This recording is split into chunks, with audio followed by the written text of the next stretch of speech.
Binationaux BXL. Et la chaîne YouTube qui vous montre les binationaux congolais d'Europe. Les binationaux de Belgique, France, Allemagne, Grande-Bretagne, etc.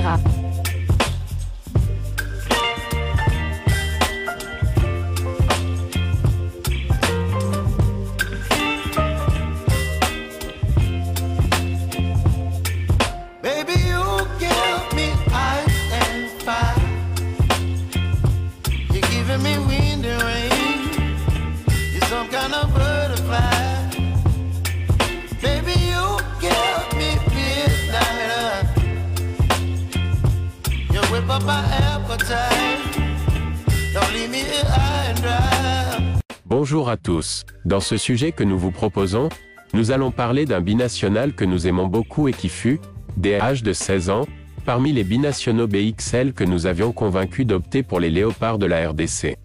Il s'agit d'Elton Kabangou qui évolue actuellement, au sein du Royal Union Saint-Gilloise de Bruxelles, club vainqueur de la Coupe de Belgique 2024 mais également, dauphin du Football Club de Bruges champion de Belgique 2024-2025. Alors vous vous demandez, en quoi Elton Kabangou est un miraculeux comme mentionné dans le titre de cette vidéo? Elton Kabangou est tout simplement, un miraculeux du Covid-19. Voici le récit de ce qui lui était arrivé. Le 30 août 2020, Elton Kabangou se réveille à l'hôpital Saint-Méry de Halle. Il est sous morphine depuis environ un mois. Une semaine dans le service dédié aux patients atteints de coronavirus et 16 jours en unité de soins intensifs. Kabangou ne se souvient pas de cette période. Les 2 premiers jours, je n'ai pu que regarder un peu autour de moi. Je n'étais au courant de rien. Ma mère n'avait le droit de me rendre visite que derrière une vitre. Et tout ce que je pouvais faire, c'était la fixer.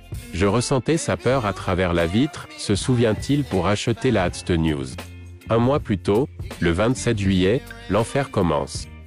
Elton Kabangou, footballeur belge d'origine congolaise formé à la Gantoise, est testé positif, tout comme 2 de ses coéquipiers. En attendant un nouveau test, les 3 joueurs sont mis en quarantaine chez eux pendant une semaine. Les 3 premiers jours, je suis resté à Tilbourg, aux Pays-Bas, parce que je ne souffrais de rien.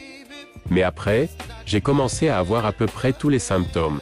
J'ai perdu mon sens du goût et de l'odorat, j'ai eu des douleurs musculaires. J'étais tout le temps fatigué et je souffrais surtout de fortes quintes de toux. Les symptômes sont de plus en plus forts et obligent Kabangou à quitter les Pays-Bas. Mon frère a dû venir me chercher. Je ne pouvais même pas conduire. J'étais si fatigué. Une fois en Belgique, les douleurs musculaires, la fatigue et la toux ne font qu'empirer. Un jour, j'ai craché du sang. On s'est dit que cela ne pouvait plus durer et nous sommes immédiatement allés aux urgences. Les scanners montrent que le virus a fait des ravages dans le corps de Kabangou. Les poumons, en particulier, sont très gravement touchés. J'ai pu lire la panique sur le visage des médecins. J'ai eu peur, je ne savais pas ce qui allait se passer. Ensuite, j'ai pris de la morphine et je me suis endormi. Ce n'est que quelques semaines plus tard qu'il s'est réveillé. 3 jours après son réveil, Kabangou apprend qu'il a frôlé la mort. J'étais en danger de mort à chaque instant. Les médecins ont même dit que mon réveil était un miracle. Kabangou, dépassé par ce qu'il entend, il ne réalise toujours pas. La première visite d'un kiné à l'hôpital va lui permettre de comprendre ce qu'il a traversé. Il a simplement dit que nous allions nous promener. J'ai alors regardé sous ma couverture, j'avais perdu 6 kilos et je ne pouvais même pas me lever. Marcher était utopique à l'époque. J'ai dû tout recommencer. Le constat est dur, mais le joueur a rapidement un déclic en pensant au football. Sur mon lit d'hôpital, je me suis rendu compte que jouer au football est la meilleure chose possible. Si j'ai survécu, c'est qu'il y a une raison. C'est pourquoi je tenais à retrouver les terrains le plus vite possible. Mon avenir s'y trouve. Ma famille, mes coéquipiers, le manager et le club ont toujours cru en moi. J'ai donc décidé de revenir plus fort que jamais. Que ce soit le lendemain, dans quelques semaines ou quelques mois. Kabangou fait les premiers pas vers un retour. Pendant un mois en Belgique, il voit le kiné et fait du fitness presque tous les jours. En octobre, le footballeur retourne à Tilbourg, même si Willem Toué ne veut prendre aucun risque avec lui. Pendant 2 semaines, j'ai eu des rendez-vous quotidiens à l'hôpital, pour voir si mes poumons, mon cœur et ma tension artérielle étaient aptes à supporter l'intensité d'un entraînement de football professionnel. L'ailier gauche a réussi les tests. Le 26 octobre, 3 mois après son infection, il fait son retour tant attendu à l'entraînement. Il est applaudi par ses coéquipiers et son entraîneur, Adri Koster, le salue chaleureusement. C'était un moment très émouvant, même si je ne l'ai pas vraiment montré. Toucher le ballon m'avait tellement manqué. Le plus important maintenant est de me remettre en forme et de m'améliorer. Kabangou avait appris que les footballeurs professionnels Fabrice Audois et Tuur Dierks avaient organisé des soirées de confinement. Irresponsable selon lui. Respecter les règles. Je pensais moi-même être en sécurité et j'ai quand même été infecté. Avec toutes les conséquences que cela implique. Je ne pense pas qu'il réalise la gravité de ce virus. Ce n'est pas dangereux, c'est une menace pour la vie. Voilà. C'était là le récit de ce qui était arrivé à Elton Kabangou en 2020 et après le club Willem II de Tilbourg, où Elton Daniel Kabangou joua jusqu'en 2023, il évolue à présent à l'Union Saint-Gilloise. Passons à présent la parole à notre consultant du jour pour conclure ce sujet. Effectivement, Elton Kabangou, c'est pas un inconnu pour nous, hein. C'est parmi les binationaux que nous avions convaincus d'opter pour la RDC. C'était en 2015, hein, à l'occasion de plusieurs tournois qu'on avait joué.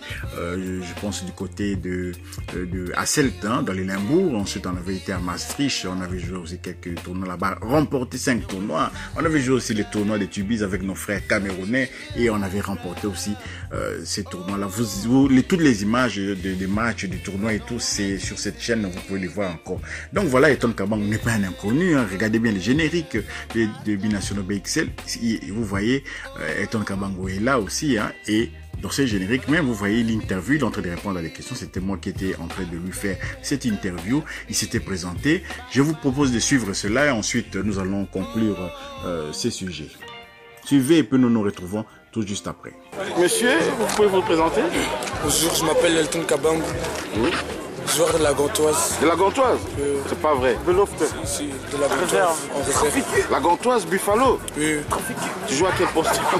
Flanc gauche, numéro 11. Numéro 11. Et comment tu as trouvé le tournoi? Je trouvais ça un beau tournoi. L'ambiance était bien, les gens étaient sympas. Tout le monde, il y avait de l'amour partout. Ça, c'est le plus important. Est-ce que tu peux envoyer un message en néerlandais à tous les Congolais de Flandre qui peuvent aussi venir jouer pour le Congo? Ik wil zeggen aan al de Congolese spelers dat ze voor hun land moeten kiezen. Voor het land van hun ouders. Want dat is een eer om voor hun te spelen. En de ambiance is altijd top hier. Dus ja, ik hoop dat jullie de juiste keuze gaan maken. Est-ce qu'on peut compter sur toi pour le prochain match encore du tournoi? Il y a plein de tournois au mois de mai. Moi, je serai là pour toutes les catégories. Je suis là pour soutenir le Congo, pardon. Tu as suivi la CAN ou bien les matchs amicaux ici contre l'Irak? J'ai suivi quelques matchs amicaux. Comment tu as trouvé? C'était des beaux matchs, les attaquants sont magnifiques, les milieux aussi, mais la défense encore. Quel attaquant congolais t'impressionne? Kebano, c'est mon préféré. Kebano. D'accord, merci. Mais Jordi doit aussi faire son... Voilà, nous sommes de retour. Vous avez suivi les paroles de Elton Kabangou, qui est néerlandophone, il faut les reconnaître. Ce n'est pas un francophone. Bon, bien sûr, il parle français là, mais c'est plus néerlandophone. Il a fait toutes ses classes. Quand je dis toutes les classes, c'est pas seulement au niveau du football, à l'école aussi. Il a étudié dans les écoles néerlandophones, hein, du côté de la Flandre là-bas. Ensuite, il est parti faire, entamer vraiment sa carrière professionnelle du côté du FC Eindhoven et puis ensuite du côté de Willem II de Tilburg. Donc voilà, vous voyez, il parle en français parce que les parents justement sont d'origine congolaise et donc c'est plus facile que les Flamands font un effort, hein, de parler plus le français que l'inverse. C'est difficile de trouver à Liège des jeunes belges, wallons, francophones en train de parler néerlandais, hein. C'est souvent l'inverse. Vous voyez des Flamands qui font quand même des efforts pour parler français. Donc c'était Elton Kabangou. Si vous avez aimé ces sujets, merci de liker, merci de commenter, merci de partager également ces sujets, hein.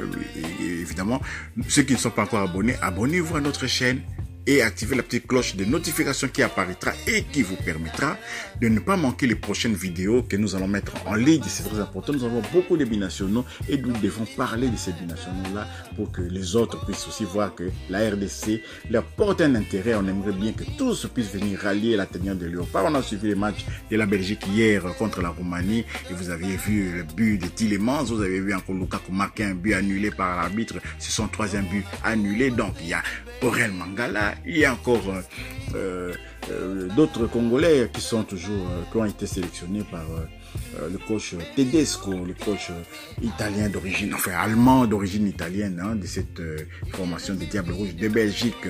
Merci de votre attention. Binationaux BXL vous dit au revoir. Binationaux BXL. Et la chaîne YouTube qui vous montre les binationaux congolais d'Europe. Les binationaux de Belgique, France, Allemagne, Grande-Bretagne, etc.